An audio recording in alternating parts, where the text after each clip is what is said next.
Hello, welcome to Medical Receptionist Network podcast. I am your host, Shivhon Adkins. Thank you for joining us. Today we are recording episode number 17. So thank you for being here. Hope you are enjoying your summer so far. Today is actually the 4th of July. This month is National Cleft and Craniofacial Awareness and Prevention Month. We'll have a little information about that in our newsletter. So if you're not subscribed, make sure you go ahead and visit the Medical Receptionist Network.com website and get yourself on the list. We usually send out a newsletter monthly, and we appreciate your support in that. So today, I was wondering, what can we discuss, right? What can we talk about that affects medical receptionists on a regular basis? And one topic that I was thinking had to do with privacy, but more so, what do you do when you see and hear things that weren't meant for you? That's regarding someone that you may know personally or have people in common with. And this tends to happen, most people tend to work in their own communities. So when you work in healthcare, whether it's in a hospital, a doctor's office, dental, vision, you're bound to run into people that you know or knew from the past, or have one degree of separation with in some form or fashion. And sometimes things are done unintentionally, things are shared, and with healthcare, everyone is bound to certain levels of privacy because that is very important. There are laws, there are rules, there are just general etiquette that should be followed when it comes to someone else's privacy. And I feel, you should really treat anyone else's information as you would treat your own. And hopefully that would be to protect it, right? And sometimes what happens in medical offices is, if you're scheduling an appointment, most likely if a patient is checking out, you have either a chart in front of you, you have the chart opened up, you can see enough to know generally what this appointment may have been about, right? That's part of the job. You need to know why or what you're scheduling for the next time. And sometimes that does include a diagnosis or just knowing what type of testing that your client is returning for. So in knowing that about someone, you can maybe go to lunch with someone and say, hey, you know what, I saw so-and-so at the office. And right there, you're saying too much, because you have to safeguard the people who are coming into your office. We don't know what situations they're in. We don't know, who is aware of whatever conditions they're experiencing. And that's why HIPAA and privacy and violations are taken so seriously, because they can have great implications on the individual's life, maybe their reputation, maybe their employment, their personal relationships, and things like that. Even something as simple as an appointment type, say, oh, Jim from high school called and I scheduled him an appointment with X, Y, and Z. Maybe you say the doctor's name, maybe you say what the appointment was for. But guess what? Some physicians are in a specialty, they don't treat everything. So that now you narrow down what they could be coming in for, which is nobody else's business. You're maybe specifically saying what type of appointment they made, also no one else's business. And right there, you're opening the door to create a HIPAA violation, whether it's intentional, unintentional, in good faith. Even if it was someone that you know very closely and they're your friend, and maybe you generally in your circle will have conversations about things that are personal to you. But if someone comes to your office and they have an appointment and you go out and you guys all have lunch together a week later and you say, oh, it was nice seeing you at the office the other day. Again, you're opening up a space to violate their privacy, only because what if you work at somewhere that only does a very specific thing, So now everyone at the table knows why this person came to your office. And that may not have been something that they plan to discuss. And I'm just kind of giving our real world kind of general examples. And I do have some actual cases that have taken place where offices were fined and, had violations that were unintentional. But I'm speaking in more of our kind of everyday life, and these things happen. So as for me, in my history, I did work in places where I would see people that I know pretty, often. So in seeing them again or knowing people in common, what did I do? Nothing. You say nothing. You say hi, like you're seeing them for the first time, and you don't bring up, their appointment. You don't ask them, hey, how are you feeling? Because your job and your responsibility to your practice, to your patients, is to provide them that level of privacy so that they can trust visiting your office and seeing these providers and getting the care that they need. Because some of the stigma with going to doctors and, going to have your issues or your pain or your infections, evaluated is, I don't want anyone to know this is going on with me. And if their privacy is violated, why would they want to ever, return to a doctor in their community? Because they don't feel safe. And you have to feel safe so that you can heal and get any treatment, medications, referrals, and things like that. Even if it's mental health, something like that. If you work at a behavioral health place or somewhere that does counseling of any type, sharing that information with someone else is a violation, because you don't know what that person is going through. You don't know what brought them there, and the other people around you, may not know that about them either. And you don't want anyone to be in a situation where they have to try to clean up what you're saying, or to avoid it, or to lie, have to lie to their other friends or associates. So you just want to be very careful with what you're sharing, and generally it really shouldn't be anything at all. We've all seen where that can go wrong. If you have ever looked up any cases or witness just someone doing something and you instantly know that that's a violation, or they shouldn't be saying that, or they shouldn't have shared that with the next person, coming in.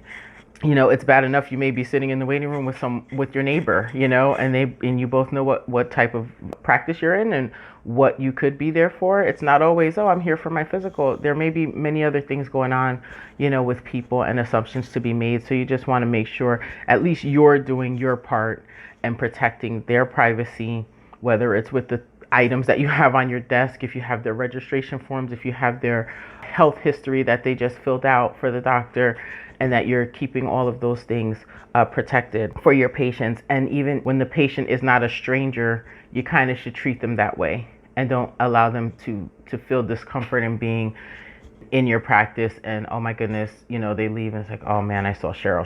She's always telling us everyone's business, and you just don't want to be that person, and you want to not lose your job, and you also don't want your employer to be fined because of you being gossipy or, being careless with information that you received while you were at work. If someone outside of work they see you and they bring something up, that's fine. They can discuss it. You don't have to say anything back. You don't have to, of course you're going to respond to them, but you don't have to speak specifically on their diagnosis or anything that you may have seen. If they choose to share with you, they're sharing that with you, but you don't have to add any information that they didn't personally share with you. And, just always be careful, be mindful, put yourself in that person's shoes, so that, we would hopefully have better outcomes. And, you want people to feel comfortable coming to the doctor and seeing any, medical providers. Sometimes you would think of something, maybe say you work in an office that does acupuncture or, some other kind of a therapy that someone doesn't consider, general medicine, right? But even in that, maybe I don't want everyone to know that I'm receiving acupuncture to help with my stress, or because I'm a smoker, or because I am battling a back pain, and maybe I have a job that's very labor intensive, and if they knew that I was experiencing this pain, they may want to put me on leave because they don't want to be sued because this job is breaking my back literally. So you just have to be very mindful, and that's why the laws are in place the way they are, because things that some people probably thought at one point would not be harmful to another individual, it can be. So you just always want to be mindful of that. And I'm going to just read a small excerpt from the Medical Receptionist Handbook to Success. Talking is an easy way to violate the privacy of a patient. Never assume people don't know who you are talking about. If you are in a hallway or out in public going over stories from work, think twice. If you say too much, you may reveal an identity to a third party without your knowledge. Imagine a friend telling you they overheard your current status at the local coffee shop, or they had an appointment at the office you both go to, and the nurse and receptionist were talking about you in the hallway. You would be furious. And that's just one way, that things happen. So I went on to the HIPAAjournal.com and found there's an article called Accidental HIPAA Violation and How Should You Respond to an Accidental HIPAA Violation. But they provided a couple examples of unintentional HIPAA violations. So I'm going to read a couple of those so that you can see how things happen. What I gave you was kind of just a general, what I've seen from my own self, what we can easily experience, especially working in your local community. And here are some other examples. So in May 2017, Olivia O'Leary, a 24-year-old medical technician, claims to have been dismissed from her job at the Onslow Memorial Hospital in Jacksonville. After commenting on a Facebook post, her warning that the victim of an auto accident should have worn a seatbelt was not seen by her employer as a reminder to not always wear a seatbelt, O'Leary alleges, but rather as a HIPAA violation. Now that can go either way, but I guess because that person is connected to their office, now it becomes a HIPAA violation because you are bound by the office's rules and, regulations. Here's another story here. The Dallas, Texas-based dental practice Elite Dental Associates responded to a post by a patient on the Yelp review website. The patient who posted on the site had identified herself as a patient of the practice, but when the practice responded, information was included in the post that revealed her health condition, treatment plan, insurance, and cost information. In October 2019, the practice was fined $10,000 for the HIPAA violation. And that is another thing to consider, when you think about reviews, because over the last 10 plus years, reviews have been a huge part of how people find out about your practice, how people determine which provider they may visit with your practice, and also where they share their highlights and lowlights that have to do with your group. And mostly, I would say, from providers or managers who are responding to reviews, you have to be very careful. I don't know what would have possessed them to include that much information in a response. However, you have to think before you take any steps towards that, because you want to protect your group. And now, not only did that one person see that, many people probably reviewed it, and also the office was fined $10,000. Okay. Next story.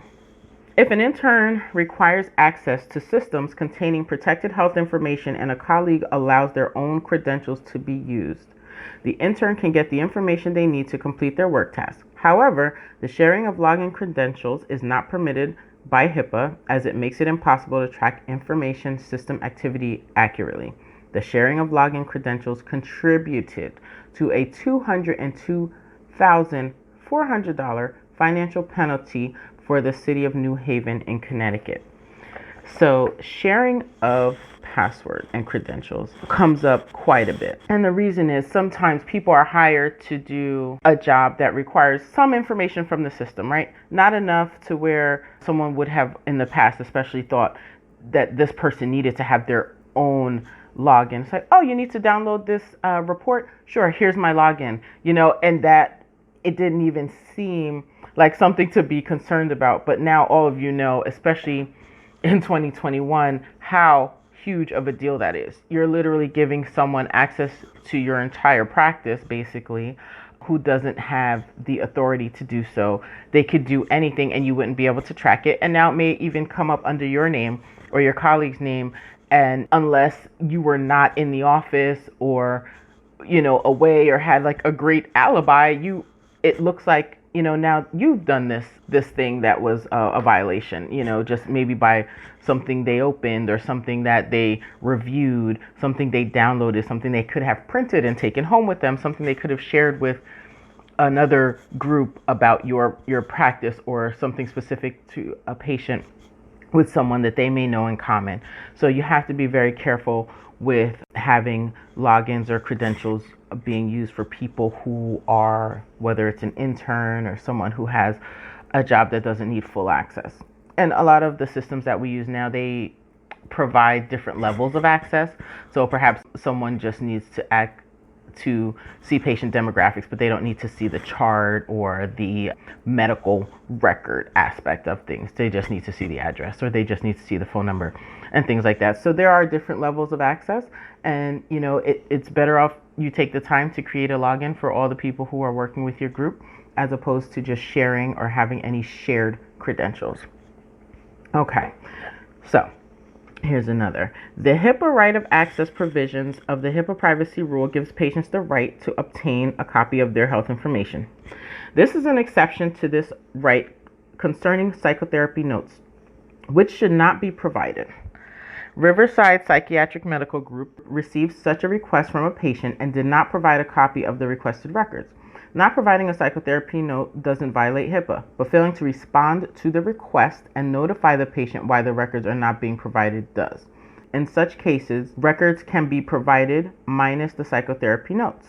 In November 2020, the OCR fined this group $25,000.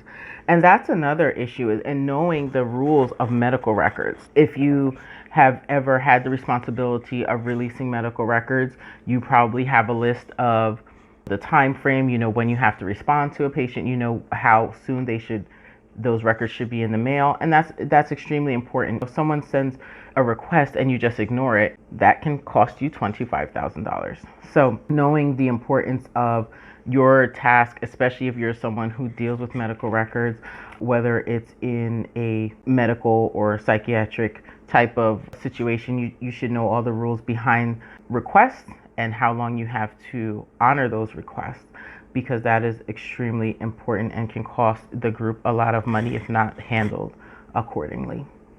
Okay, next one. In a further example of an unintentional HIPAA violation listed on the OCR's website, staff were required to undergo HIPAA training when one member of the staff discussed HIV testing protocols with a patient in a waiting room, disclosing the patient's PHI to other patients in the waiting room.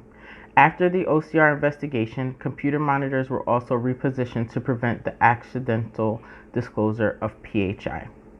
So there you have, a staff member thinking that they're just going over the protocol to testing, but you're actually disclosing this person's information to anyone else that's in the waiting room. And that's something that can happen often. And sometimes patients will ask you tons of questions right at the desk.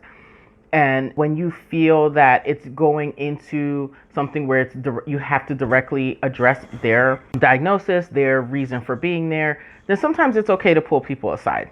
I've done it in the past.